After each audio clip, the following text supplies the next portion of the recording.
Balimao Aligna Kuma, très urgent, bien dimanche 7 juin 2026. Malien, Kabako Dugukono. Et en Balma do Bora, à Kumana, oh, Doningaladu, oh, Doere Koko, Atroko, capitaine Idrissa. Donc, Ntaro ni Mali sur la Sokorodu, Mengen Badon, Kafo, Adela Katara, Duguchamana, Ekele Chaman, Kengen Bokalama. A Bora, Ae, a Hakilnata di. Comme Assimi Goïta ko k'ale be milliard de dimo ko ni mɔgɔ minnu ye iya da galini Amadu Kufa yɔrɔ dɔn ale fana y'a hakilinata mun di a ka faso de ɲumanya k'an ka jango lamɛn ɲɔgɔn fɛ maliyɛnw. Min bɛna di ko k'a di mɔgɔw ma nin a k'o kɛ ka faso di a ka ne ni ka mɔgɔw présente milliard min bɛna di ko k'a di mɔgɔw ma nin a k'o kɛ ka faso di a tulo b'a la. a ka ne ni ka mɔgɔw présente gosi a k'an bila condition na an mago bɛ matériel min na a y'o d'an ma k'a essayer kalo kelen kɔnɔ.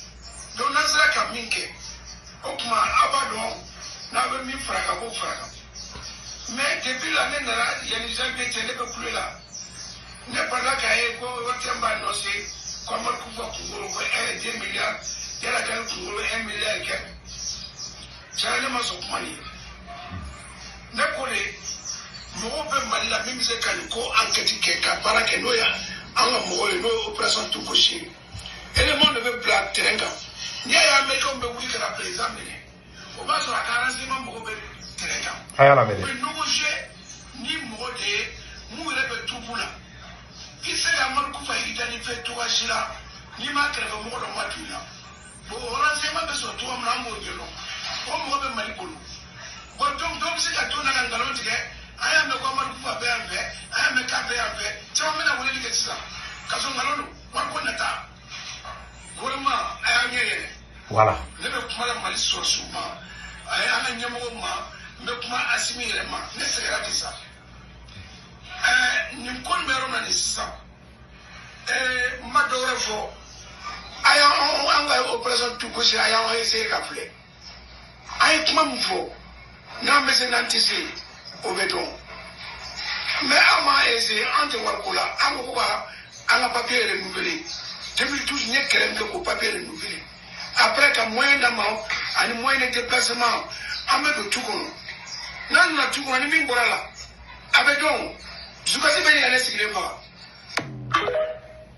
Maliyɛn bɛɛ ye kuma in mɛn i ma bɔ Segu Tunkara da n bɛ a dɔn a ye Libéria kɛlɛ kɛ je pense que a taara a taara yɔrɔ caman minɛ tiɲɛ yɛrɛ la a ye dugu caman kɛ n kɔni b'o kalama bon a ko Assimi bɛ ka milliard mun ta ko ka di mɔgɔw ma ko ka yada ka yɔrɔ k'a k'o don Mali la quoi c'est à dire gɛlɛya minnu bɛ Mali kɔnɔ Assimi Goïta k'a ka don la ka olu mago bɛ moyen dɔrɔn na olu mago bɛ marifa ani moyen de déplacement n'i y'o di olu ma olu bɛ wuli ka Amadu Kufa yɔrɔ ɲini ka Iyad Agali yɔrɔ ɲini dɔnnikɛla fana don dɛ ya je pense ni ma fili dɔnnikɛla don ya dɔnnikɛla don. Donc, a yɛrɛ ɲɛ b'a la voilà n'i y'a ye dɔrɔn i b'a dɔn k'a fɔ dɔnnikɛla don donc o yɔrɔnin fɔ an ɲɛna a ye kuma mun fɔ Mali donso wulila ko k'olu dɛmɛ Assimi Goïta ma sɔn k'olu dɛmɛ Ben le cerveau yana ka taa kaso la Ben ko Assimi Goïta ko VDP créé Mali kɔnɔ Assimi Goïta ma sɔn Maliyɛnw a y'a ta aw ka da ɲɛ kɔrɔ dɔrɔn c'est-à-dire que n'i ye basa bila kogo la a bɛ se ka yɛlɛ a yɛrɛ ye mais n'i ye toro bila kogo la n'i ma pousser a bɛ jigin a bɛ bɔ ka bin a duguma voilà la différence entre les hommes c'est-à-dire que Assimi Goïta diɲɛ proposition tɛ mun ma k'a ye diɲɛ proposition tɛ mun ma k'a ye Mali ko la a ma mago lamɛn a bɛ fɛ an ka mun de kɛ sisan an k'an sigi ka lajɛ Mali bɛ ka taa jiwoyo fɛ bi katakataninw ni motobaw de bɛ ka interdit bi a b'a ye a bɛna gɛlɛya wɛrɛ min fana se Mali ma tuguni mais jadisiw sago de bɛ ka sɔrɔ olu ka pression de bɛ ka Assimi bila Assimi fana ka pression k'a ka duguladenw kan o gɛlɛya bɛ tila ka duguladenw fana futinɛ Assimi fana kɔrɔ o jadisi kelenw fana sago fana sɔrɔlen tuguni parce qu'il est bête a t'a dɔn cɛ fila bɔra a kumana a y'a ka hakilinata fɔ n t'a dɔn n'a bɛ se ka Amadu Kufa ni Iyad Agali kɛni minɛ n tɛ se k'a fɔ n k'a bɛ se k'o kɛ n kɔni b'a dɔn a bɛ se ko la moi je peux témoigner ça n kɔni b'a dɔn a bɛ se ko la Mɔgɔ gansan fana tɛ dɛ, an ka tiɲɛ fɔ. Mɔgɔ gansan tɛ. Depuis an bɛ misɛnkɛ la ne b'a ye la. Ne b'a dɔn a mɛnna. Ya, ne b'a dɔn. Donc ne bolo ni jamana bɛ tan cogoya la, jamana mɔgɔw b'a den bɛɛ la. Et donso filɛ nin ye, donso caman, donso yɛrɛ dɛsɛra, donso yɛrɛ caman bɛ ka commencer ka décourager. Ni ne y'a fana n ko Mali donso dɔw bɛ yen, Assimi Goïta kɛlen bɛ k'u don kaso la, aw bɛ da la. Mali donso dɔw bɛ kaso la Assimi bolo fo bi an b'u bila. Olu ye minnu bɛ marifa ta ka jamana défend. Mali sɔrɔsi ɲɛnama an ka donso ka ko da kɛrɛfɛ sa. Parce que ne donso ko kuma fɔ dɔrɔn ne balima dɔw bɛ na ko ne ka donso ko kuma bila. Bon, donso filɛ nin ye, an ka donso ka ok donso ta tɛmɛnen kɔfɛ. Mali sɔrɔsi ɲɛnama fɛn fɛn bɛ se ka opération kɛ a bɛɛ bɛ Assimi bolo kaso la. Général Abbas Dambélé, général Nema Sakara. Bon, maliden fɛn fɛn mana bɔ, Ben le cerveau fana de la ka bɔ ka proposition kɛ. An bɛɛ y'a vidéo ye. Ben bɔra a ko Assimi n'an ma wuli k'an jɔ jamana de bintɔ filɛ. A Ben bɛ ka kuma, Ben bɛ nin ka kasi. A vidéo kan ka sɔrɔ n bolo mais ma vidéo. E bɔra ko ka miliyari hakɛ dɔ di ko ka Amadou Koufa ni Iyada Gali ko k'olu yɔrɔ ɲini. Yanni ko miliyari dɔ la, i tɛ courant di maliyɛnw ma siɲɛ kelen. Maliyɛn mɔgɔ bɛ courant na. An ye 20 sara k'i ka courant d'a ma i dɛsɛlen b'o la. En tout cas, an balimacɛ kɛni bɔra. Diɲɛ proposition tɛ yen mun ma kɛ Assimi ye. Dɔw ko non an k'an sigi. Assimi dɔw bolo Assimi ye Ala de ye. An kana fɛn fɔ dɛ. An ka juru don an kana an ka tugu Assimi ko saga. Dɔw bɛ ten de quoi. Dɔw ko ayi an ka to yen a b'a dɔn a kan ka. Ko fɔ dɔw bɛ sigilen to ayi président dɔ koyi. N'i y'a ye nin kɛ a m'a k'a kun fɛ dɛ. U bɛ tugu mɔgɔ kɔ u b'o kuma kelen de fɔ. U mana tugu diɲɛ mɔgɔ kɔ u b'a fɔ ko ayi k'an ka to a kɔ. Ko de b'a dɔn.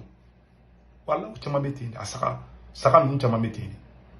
Proposition tɛ mun ma kɛ Assimi Goïta ye. An balimacɛ kɛni bɔra. Côte d'Ivoire rébellion bɛ wuli wagati min na. Wallahi Côte d'Ivoire Nord donso n'a dɔnnikɛla bɛɛ farala ɲɔgɔn kan ka rebelle dɛmɛ. Wallahi ne yɛrɛ Côte d'Ivoire rebelle minnu wulila ka Alassane fɛngɛ Babo kɛlɛ. Ne yɛrɛ somɔgɔw tun b'a la. Wallahi ala. Ne somɔgɔw tun b'a la. Bon, ne bɛ Mali karamɔgɔ dɔn wallahi billahi n'u a bɛ armée yɛrɛ kɔnɔ. Assimi t'olu si fɛ quoi. C'est-à-dire mɔgɔ bɛ billahi tallahi n'u ye armée c'est-à-dire a dɔw n t'a dɔn n b'a ɲɛfɔ cogo min quoi. N tɛ se a dɔw ye secret n tɛ se k'u bɛɛ fɔ réseau kan.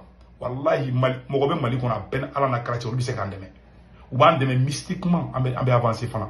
Aw b'a kɛ ni Ala tɔgɔ de fana dɛ kuranɛ kelen kelen. Mɔgɔ bɛ yen n'u ye kuranɛ minɛ ka baara kɛ kuranɛ la billahi tallahi. N m'a fɔ ko minnu bɛ bolition kɛ n ko tɛ bolition na ma dɛ. Kuranɛ kelen kelen mun filɛ nin ye kuranɛ kelen kelen mun filɛ nin ye a bɛ se ka mɔgɔ dɛmɛ hali kɛlɛ la. Wallahi mais aw t'a dɔn de. A mɔgɔw bɛ yen ne b'a mɔgɔw dɔn ne b'a mɔgɔ caman dɔn mais bon kaɲi sa an tɛna an da don caman na réseau kan. Tu vois un peu mais a caman ye proposition yɛrɛ kɛ caman proposition kɛ mais Assimi mɔgɔ diɲɛ proposition sugu bɛɛ kɛra Assimi ye. A bɛ fɛ an ka mun de kɛ. An ye diɲɛ an bɛ ka kuma dugu bɛ ka ci dukɔnɔ dugu bɛ ka ci tero bɛ ka taa dugu wuli. An bɛ nin bɛɛ la fɛn bɛɛ na cɛ a y'a to n ka nin vidéo yira o la. An ka dugu kunturu dugu kunturu de bɛ ka jeni a yɛrɛ ka nin image lajɛ. Voilà mɔgɔw de bɛ ka boli k'u ka dugu bila wallahi ala mɔgɔw dugu kunturu de bɛ ka ci. Tu vois an tɛ fɛ ka vidéo dɔw yira quoi maɲumako ka bon ne kun don maliyɛnw ne kun don n bɔra ka nin de yira la cɛ y'a ka proposition filɛ kɛ a ko nin ye manamanako ye donc maliyɛnw de kun don an ka bɛn.